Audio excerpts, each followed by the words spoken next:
Hello friends, কেমন আছো? আশা করি সবাই ভালো আছো। তো এই যে দেখো, আমার শাশুড়ি মা চোখ অপারেশন করেছে। অপারেশন করে এই যে বসে আছে।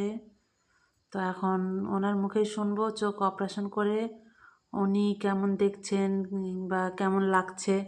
বলেন তো মা, আপনার চোখ অপারেশন করে কেমন লাগছে? ভালো লাগছে। চোখে কেমন দেখতে পান? ভালো দেখতে পাই।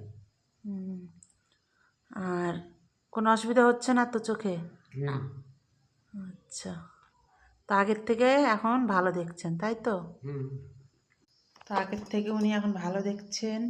তো যাদের যাদের ঘরে এরকম বয়স্ক মা কিংবা শাশুড়ি মা আছে কিংবা ঠাম্মা আছে, তো চাইবো এরকম চোখের সমস্যা যদি থাকে তোমরা একটু কষ্ট করে করিয়ে নাও। তাহলে একটু ওরা ভালো দেখতে পাবে, ভালোভাবে চলতে পারবে, সবাইকে চিনতে পারবে।